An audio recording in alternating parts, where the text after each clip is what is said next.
Now, some people will say that that is happening even, you have taken a decision owing to knowledge, and that's even under normal circumstances. Yeah. With no major, that could be in any school, in Ghana, in Togo, in Nigeria, But looking at a situation where we have declared a state of emergency, it wasn't quite how many months ago that a school in Yobe State was attacked by unknown gunmen and children were killed. Both boys and some girls were abducted and taken away. We still do not know what has become of those girls. And then shortly after, just yesterday, we begin to hear the story of, we're not even sure of the figures, whether 100 or 200 girls have been abducted. We're asking questions as to whether or not we've learned any lessons, what precautions have been taken, or what precautionary measures have been taken as a result of what happened in Yobe State, and whether or not, those lessons have been transferred to other schools all over the country. Not just all over the country, but at least in the areas where the state of emergency has been declared. I don't know what your understanding of state of emergency is, but when a state of emergency is declared anywhere in Nigeria, I strongly want to believe that not any aspect of the system is working. Let me give you one typical example. I cannot categorically say that all the security men that were meant to secure this government secondary school yesterday were able to make it from their house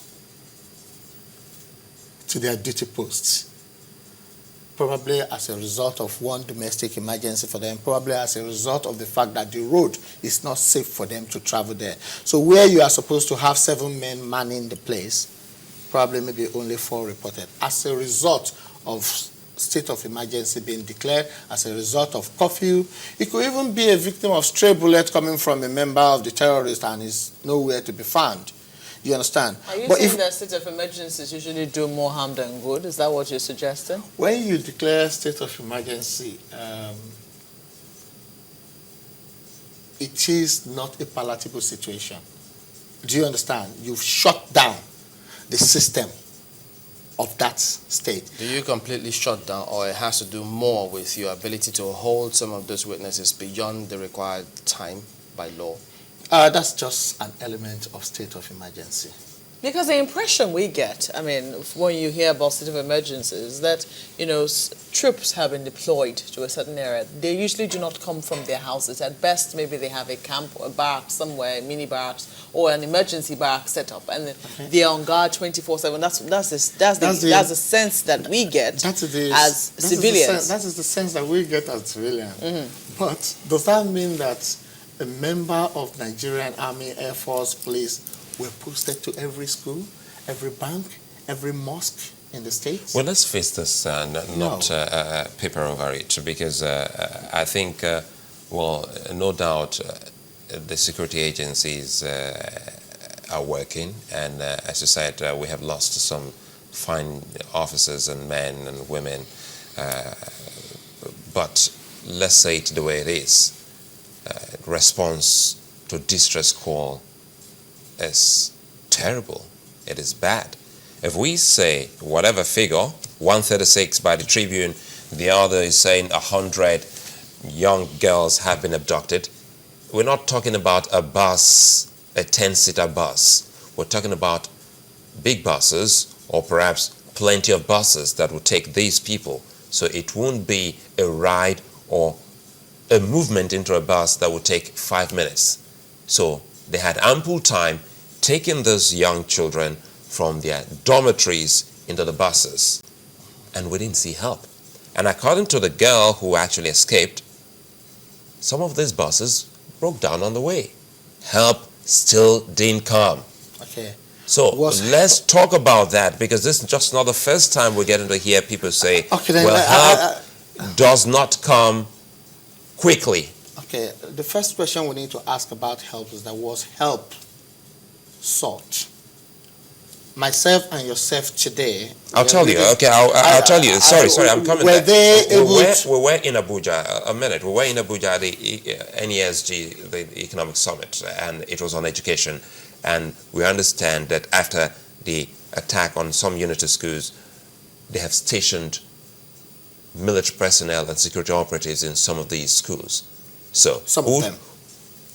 Well, I'm using my own word, but in all of the schools. So if there was any distress call, it should be from those people first before any other person will make a call. We shouldn't be asking if there was any help. We are in an emergency situation, as Mark will reminded us, in those places. And still, people will come in and take our children away.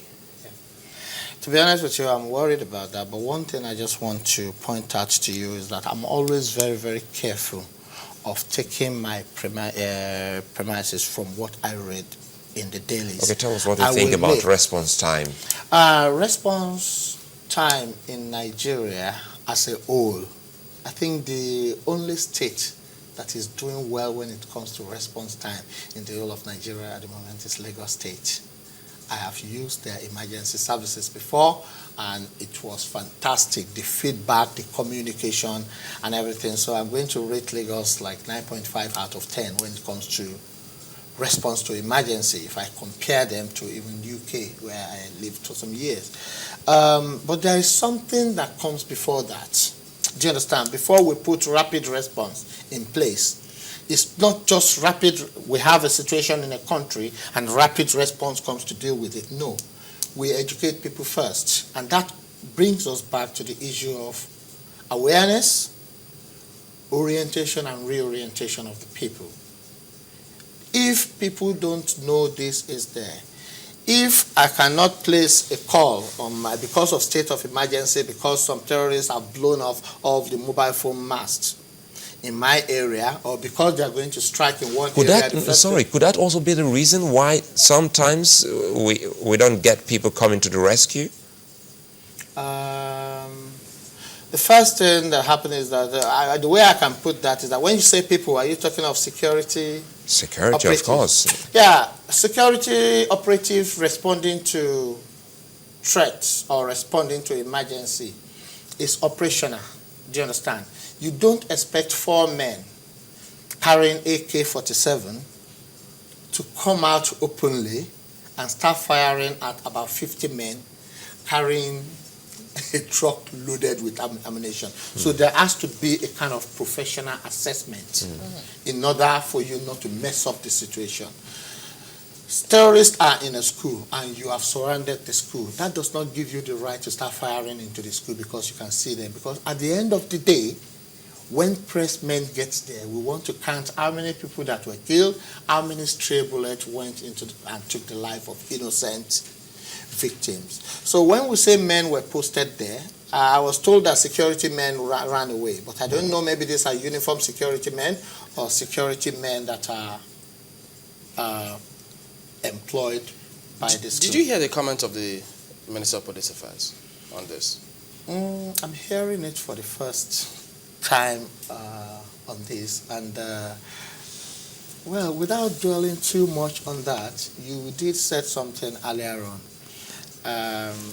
The Minister for Police Affairs.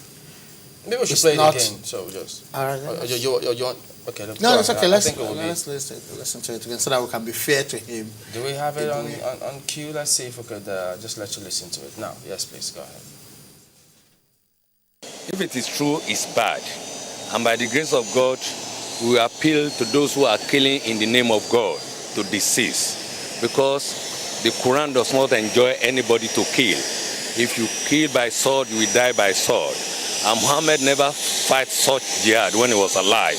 But we are still appealing to them that they should know that killing in the name of God is not acceptable to God himself. So they should stop and desist from this. That's certainly hard.